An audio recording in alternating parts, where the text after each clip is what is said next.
What's going on, Packers fans? Happy Monday. Welcome into an all-new episode of the Pack-A-Day Podcast. I am your host, Andy Herman. You can follow me on Twitter at Andy Herman NFL. You can find the podcast at Pack-A-Day Podcast. You are wonderful people for joining us 365 days a year. Appreciate you being here. Today is semi-bittersweet. All off season, we go through, potential 53-man roster predictions. We'll probably do one final one next week after we get through our final preseason game and right before cutdowns, which are next week already, which seems crazy, but it's always bittersweet when you get to the end, and it's kind of the penultimate 53-man roster prediction, if you will. But we're going to go through that today. I do think some things have changed, both with what we've seen in preseason and not only that, but training camp, of course, but also with some of the injuries as of late. So I think that's going to kind of be one of the things that really helps us kind of focus in and just gives us a different lens on this entire roster is all the injuries that the Packers are fighting through at the moment. We also heard from Matt LaFleur kind of breaking down some of those injuries, which we'll also go through momentarily. Now, today's show is presented in part, I've always wanted to say that, by Luigi's Pizza. Right now, Woodman's, Luigi's new gourmet pizza parlor, is on sale for $3.99. You cannot get anything for $3.99, much less a full pizza, but you can right now at Woodman's. 5 flavors: pepperoni, sausage and pepperoni, supreme sausage, and they also have cheese fries. Gourmet pizzas without the gourmet price. Head over to luigispizza.com. Again, you can find these at participating Woodman's locations. Stock up on those Luigi's Victory pizzas now. Green Bay's going to get at least, 12 wins, let's say. I would just get, 20 pizzas just to be safe, and that should cover you for your victory pizzas throughout the course of the year, and then just give you a few extra just in case. Let's get to that injury report, which is not great, if I'm being honest. There were 3 injuries from this past game: Omar Brown, Marshawn Lloyd, and then Barron Sorrell. And we were hoping that, Matt LaFleur would come out and say, hey, actually, everyone's doing great and it's perfect. Unfortunately, it's not. Now, he did not elaborate a ton. Let's start with the one that we, don't know a timeline, but, Omar Brown is still in the hospital. I was assuming, would hopefully be back, and it was maybe more precautionary. It apparently was not. He was still in the hospital as of Sunday. They're hoping to release him as of Monday. It was a lung issue. Don't know the severity or what's exactly going on. The fact that he is set to get released on Monday, at least that's the expectation, is a good sign for him. But man, I was hoping that he was just going to be, observed overnight and be able to go home the next day. That has not been the case as of yet. So thinking of Omar Brown, hopefully he's doing okay. His health is far more important than anything else, when you have it to that level, right? And don't know what the timeline for recovery would be after that. But first and foremost, obviously when you have something that severe, just getting, back on your feet out of the hospital will be of the primary concern for Omar Brown. And like I said, thinking of him, and hopefully he's out sooner rather than later. Then we have the 2 other ones, Marshawn Lloyd and Barron Sorrell, which Matt LaFleur only elaborated by saying it's going to be some time for both of them. And that's exactly what you did not want to hear for either player. Barron Sorrell, I thought, had a really nice first preseason game, has had a nice camp, looked like he was going to be a legitimate rotational piece at defensive end for Green Bay. And now this is a pretty solid setback for him. Again, when he comes back, if this is 2-3 weeks or if this is longer than that, we don't know. But he, anytime you hear Matt say he's going to miss some time, this is not just a very short-term injury. It's going to usually take a few weeks, you would think, at the earliest. Hopefully I'm wrong about that. Again, hopefully it's sooner, but that's kind of where my mind immediately goes. And then Marshawn Lloyd, obviously devastating that he has another injury, and this one is a hamstring injury. It's just one of those unfortunate aspects where sometimes players, for whatever reason, are snakebit at the position, if you would like to call it, injury prone. You be you go do you. I will clarify my statement from yesterday briefly. I do believe that players can be injury prone. I do not believe that you can predict future off of anything that specifically happened in the past. And just kind of clarifying that really quick. Yes, if you have a player in college who's been injured a lot, you are using that as part of your evaluation when they come into the NFL, and you're going to probably maybe lower them on the board a little bit because they haven't been available as much in college.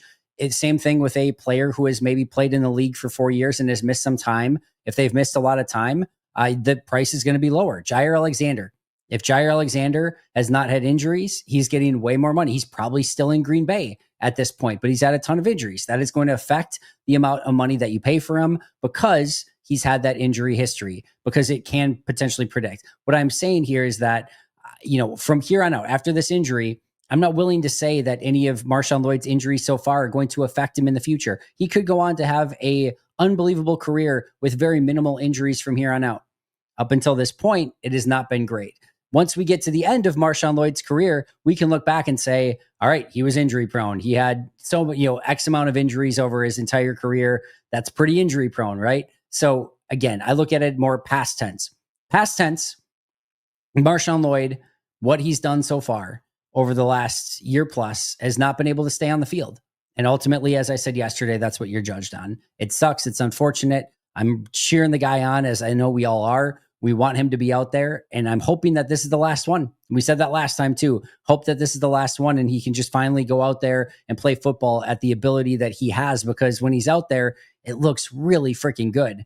But he has to be out there on the field, or it just doesn't matter all that much of what he can do, because if he's on the sideline, you can't do anything over there. So not blaming him for any of this. I think sometimes the injury prone label gets thrown around with people who, maybe aren't taking it seriously or doing the right things. He went to UW-Madison and had that hamstring thing figured out to try to figure out why these things were happening.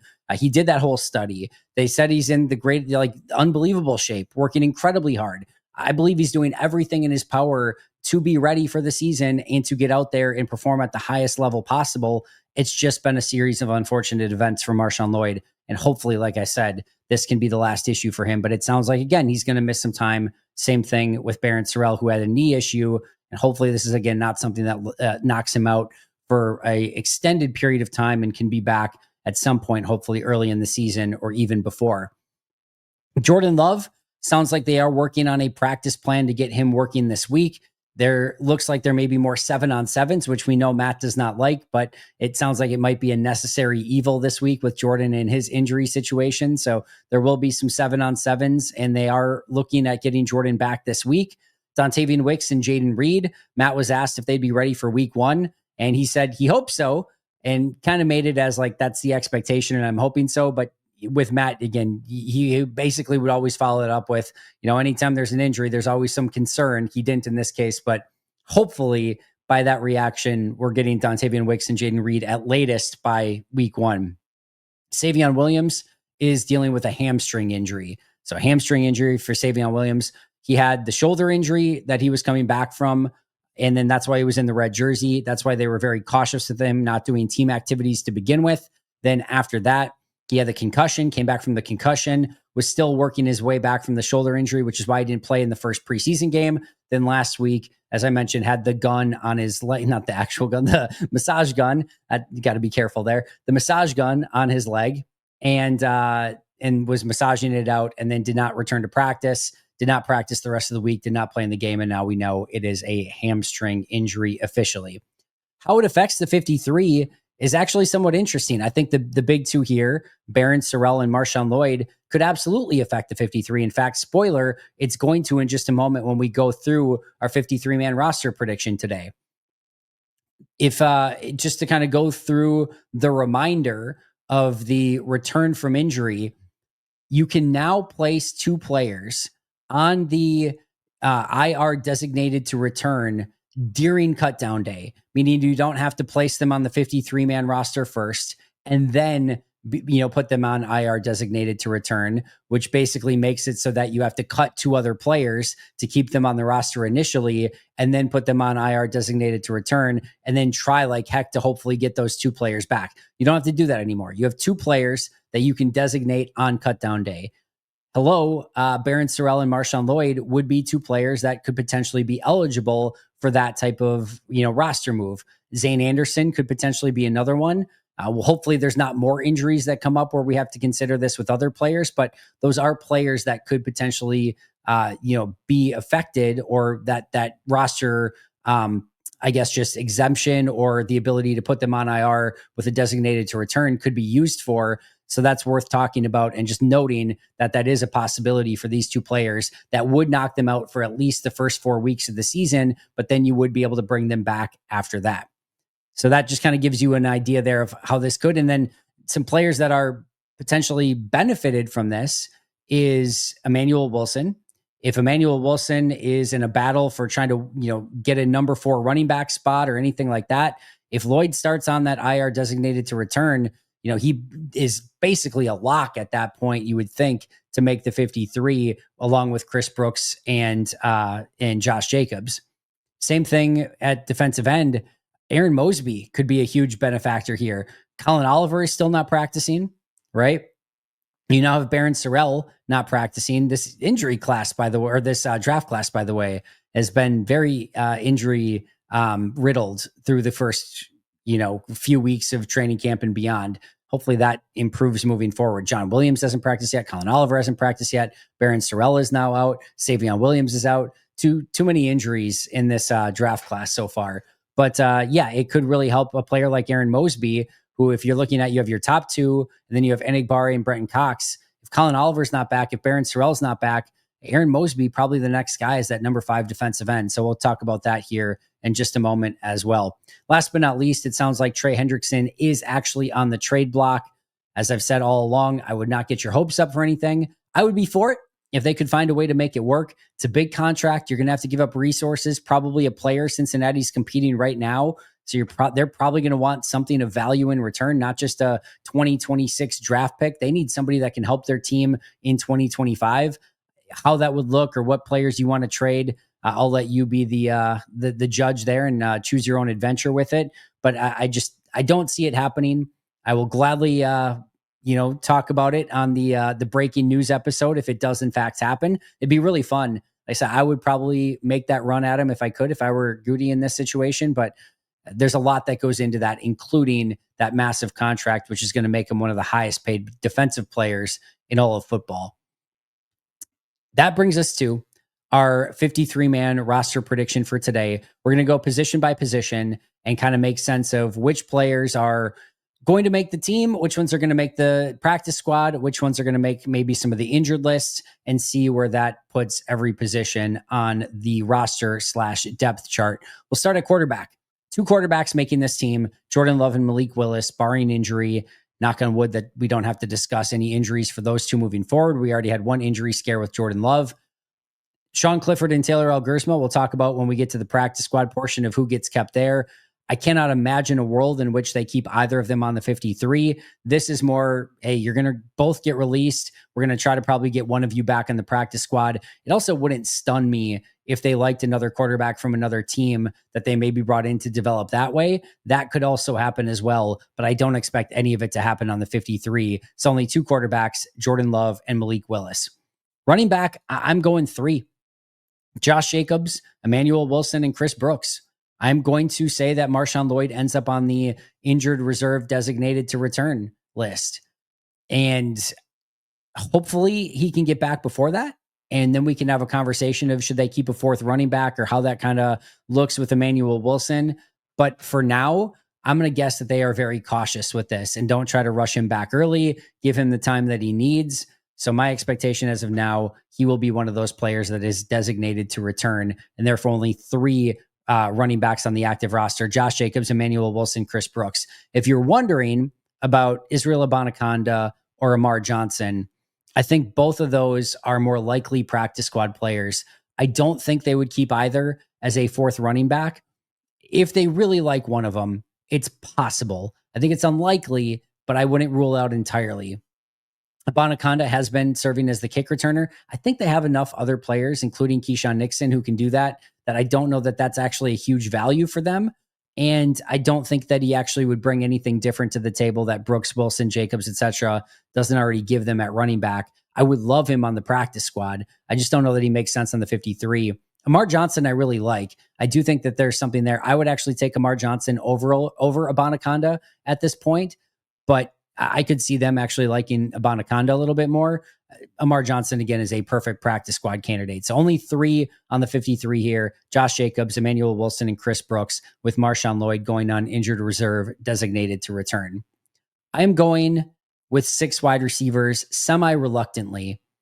Romeo Doubs, Matthew Golden, Jaden Reed, Savion Williams, Dontavian Wicks, and Malik Heath. Let me start by saying Savion Williams could also be a IR designated to return if this ends up being a lingering issue. Christian Watson will start on the PUP list, the physically unable to perform list.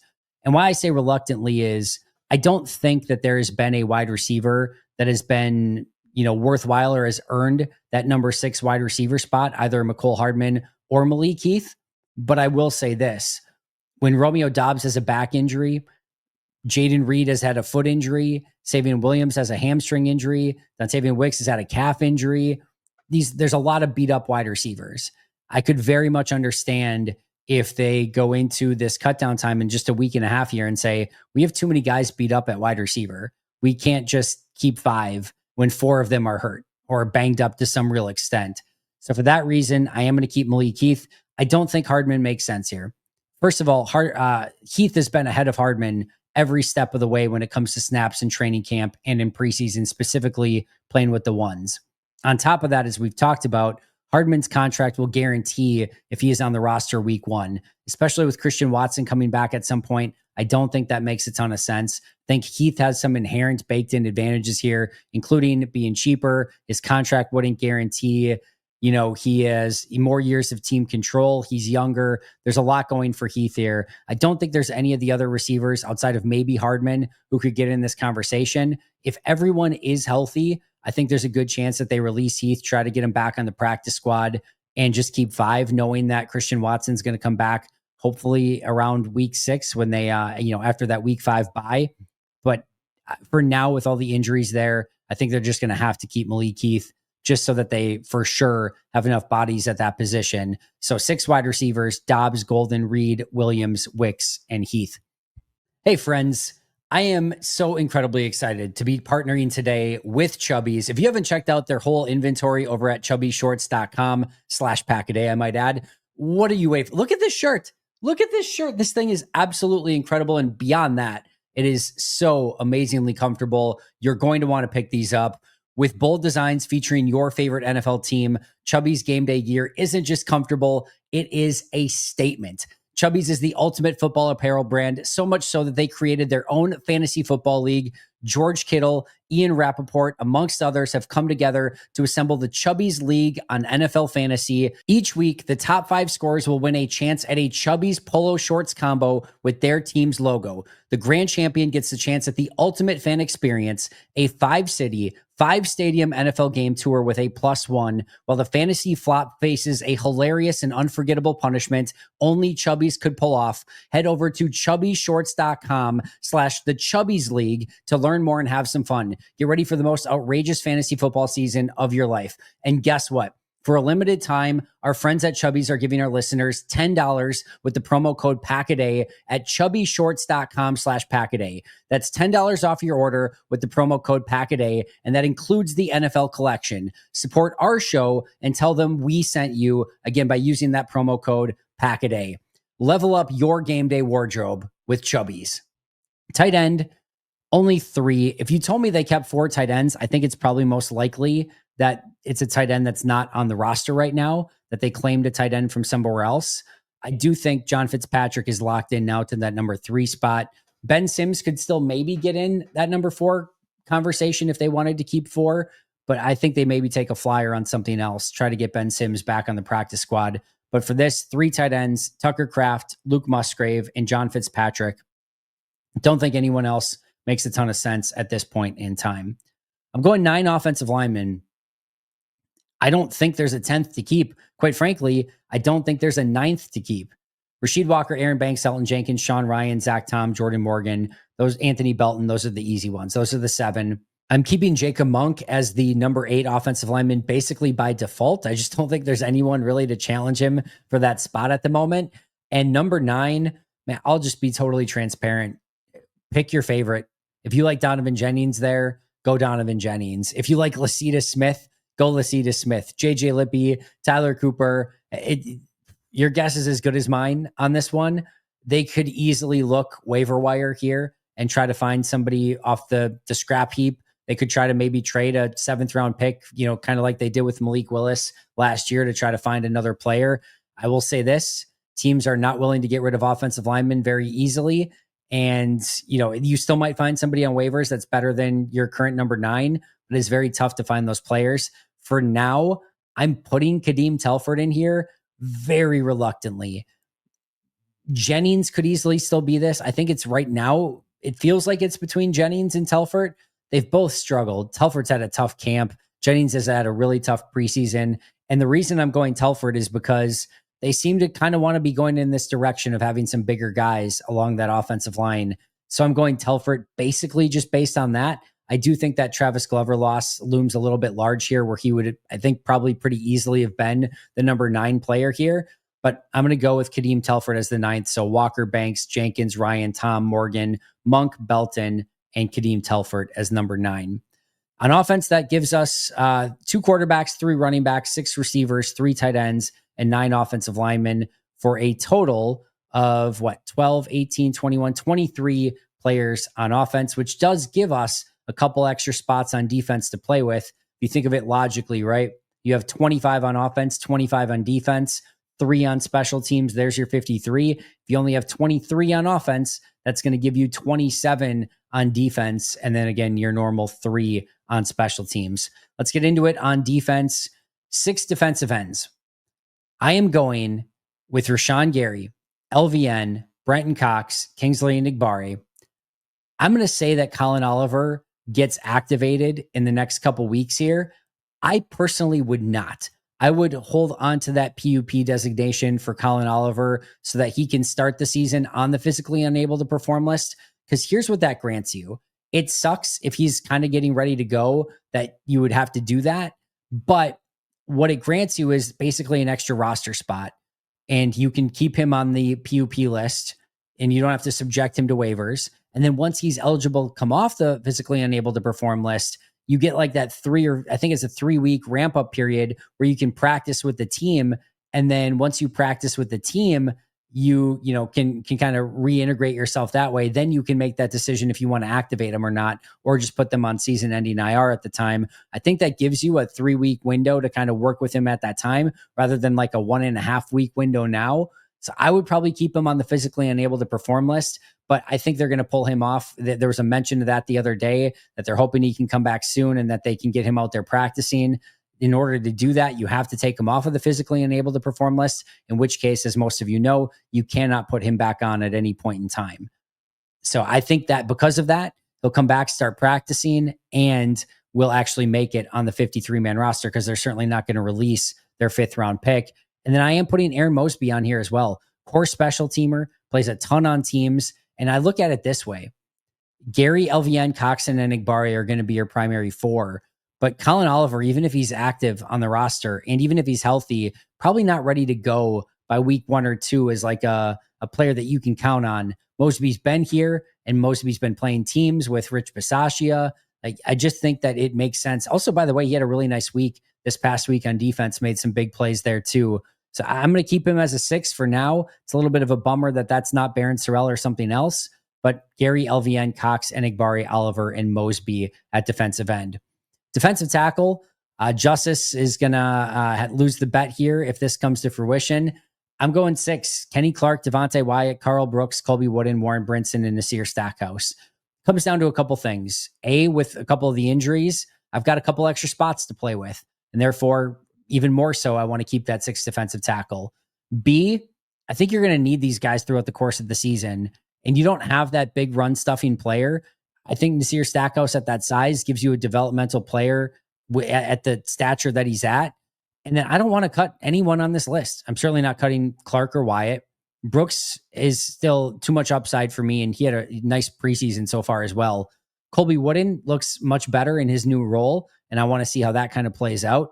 Warren Brinson's too talented. I think you keep him and see if he can develop over the next couple of years. And Nasir Stackhouse, again, we talked about it. That body type just doesn't exist on the roster right now, and I want to see what he can become. And there's just been too many flashes from Stackhouse to just give up on it. I do think if they release somebody from this group, it is Stackhouse, but I think I've just seen a little bit too much so far that I kind of want to see that play out and give him a little bit more of a chance. 5 linebackers, Quay, Cooper, Simmons, Hopper, and then McDuffie. Not in any particular order of those last 3. As far as Simmons goes, yeah, I think he's got work to do. I don't think he's a lock to make this team. In fact, I think he's fighting tooth and nail for this job right now. Whether or not he can keep it, get it, etc., That's going to be up to him. He's got one preseason game left. It's been ugly on defense, just not a good enough attention to detail and focus, too many errors. Like that's a bad sign for a veteran linebacker. And I get he has a real role on special teams, and that probably makes the team. But yeah, this has been a pretty brutal preseason for Simmons so far. Hopefully he can make up for it in his third preseason game, show that he's worthwhile, worth keeping, I should say, on defense a little bit more, and still a stud on special teams. If he can show that, he can make it. I just think there's a little bit more upside there still with Simmons than there is with Christian Welch, both on defense and on special teams. So I'm going Simmons, but if you said this was Welch and Simmons didn't make it, would not be stunned at all. I think that's going to be a real interesting debate within 1265. Going 5 corners: Nixon, Hobbs, Valentine, Bo Melton, and I'm going Micah Robinson here. I really wanted to keep Kamal Hadden. This is a rough week for him. I still think they like him, but I just don't think that ultimately ends up being the player based on what we've seen. And this last preseason game was really ugly. It's a close one, but I didn't go with Hadden in this situation. You guys know I've not been super high on Kalen King. I just think he's more of a practice squad type player. Hopefully they can get him back there. Corey Ballantyne was certainly in consideration here too. I think they know what they have. I think they'll try to get him back on the practice squad also. I'm going to go again, Micah Robinson. I just think that he has shown some pretty good coverage ability already. He's got some upside, some good speed on the outside, 7th round pick, maybe not wanting to subject him to waivers. I'm going to say Micah Robinson right now, the leader in the clubhouse for that number 5 corner position. It's still crazy that Bo Melton might be number 4, but Keyshawn Nixon, Nate Hobbs, Carrington Valentine, Bo Melton, and Micah Robinson at corner. Safety's pretty self-explanatory. 5 safeties: Xavier McKinney, Evan Williams, Javon Bullard, Zane Anderson, and Kitano Ladapo. If Zane Anderson is not ready to go, that could murky this up a little bit. They could potentially use one of those IR designated to return spots on him.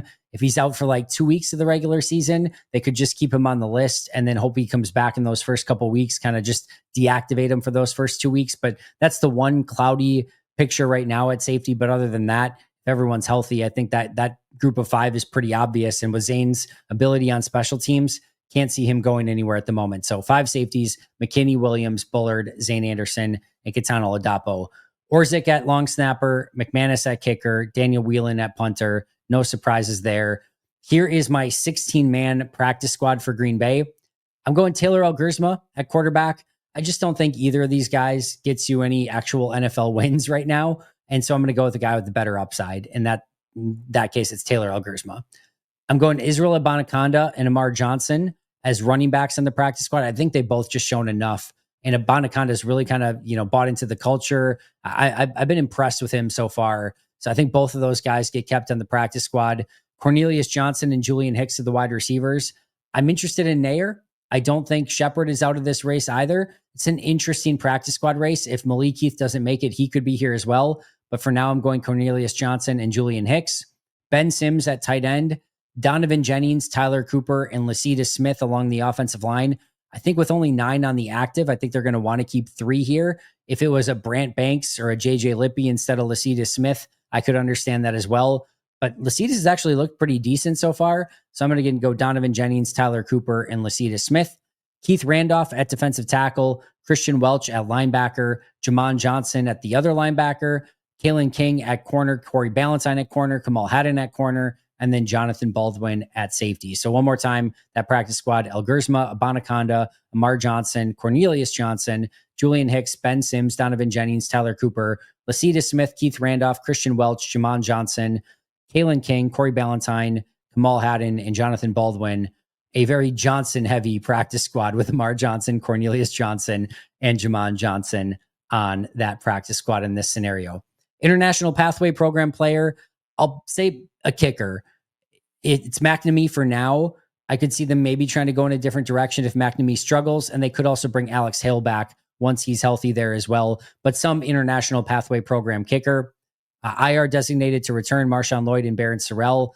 Physically unable to perform list: Christian Watson and John Williams. Players who were just straight out released, cut, waived injured, etc. Tyrion Davis-Price, McCole Hardman, Will Shepard, Isaiah Nair, Kawan Baker, Messiah Swinson, Johnny Lumpkin, JJ Lippy, Trey Hill, Brant Banks, Omar Brown, Garnett Hollis Jr., Sean Clifford, James Esther, Tyron Herring, Jared Bartlett, and Deslin Alexander. 3 players on IR in that can't return: Travis Glover, Isaiah Dunn, and Jalen White, who are already on that list. Just to recap it really quick, here is your full roster and list of release players, practice squad players, etc. 2 quarterbacks, Jordan Love and Malik Willis. 3 running backs, Josh Jacobs, Emmanuel Wilson, and Chris Brooks. 6 wide receivers, Romeo Dobbs, Matthew Golden, Jaden Reed, Savion Williams, Dontavian Wicks, and Malik Heath. 3 tight ends, Tucker Kraft, Luke Musgrave, and John Fitzpatrick. 9 offensive linemen, Rasheed Walker, Aaron Banks, Elton Jenkins, Sean Ryan, Zach Tom, Jordan Morgan, Jacob Monk, Anthony Belton, and Kadeem Telfort. 6 defensive ends, Rashawn Gary, LVN, Brenton Cox, Kingsley Nigbari, Colin Oliver, and Aaron Mosby. 6 defensive tackles, Kenny Clark, Devontae Wyatt, Carl Brooks, Colby Wooden, Warren Brinson, and Nasir Stackhouse. 5 linebackers, Quay Walker, Edgerrin Cooper, Isaiah Simmons, Tyron Hopper, and Isaiah McDuffie. 5 corners, Keyshawn Nixon, Nate Hobbs, Carrington Valentine, Bo Melton, and Micah Robinson. 5 safeties, Xavier McKinney, Evan Williams, Javon Bullard, Zane Anderson, and Kitana Ladapo. 3 special teamers, Matt Orzik, Brandon McManus, and Daniel Whalen. 16 practice squad players, Taylor Algersma, Israel Abanaconda, Amar Johnson, Cornelius Johnson, Julian Hicks, Ben Sims, Donovan Jennings, Tyler Cooper, Lasita Smith, Keith Randolph, Christian Welch, Shimon Johnson, Kalen Kane, Corey Ballantyne, Kamal Haddon, and Jonathan Baldwin. 1 international pathway program player, in this case, Mark McNamee for now. 2 IR designated to returns in Marshawn Lloyd and Barron Sorrell. 2 PUP list, Christian Watson and John Williams. 17 players released, waived, or cut: Tyrion Davis-Price, McCole Hardman, Will Shepard, Isaiah Nair, Kwan Baker, Messiah Swinson, Johnny Lumpkin, JJ Lippy, Trey Hill, Brant Banks, Omar Brown, Garnett Hollis Jr., Sean Clifford, James Esther, Tyron Herring, Jared Bartlett, and Deslin Alexander. And 3 players on IR: Travis Glover, Isaiah Dunn, and Jalen White.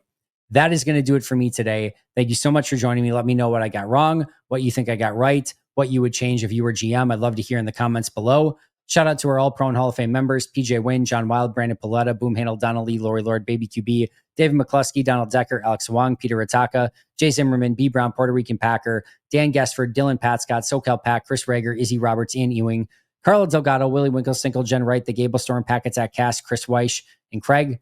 I'll see you guys soon, but until next time, and as always, go Pack Go.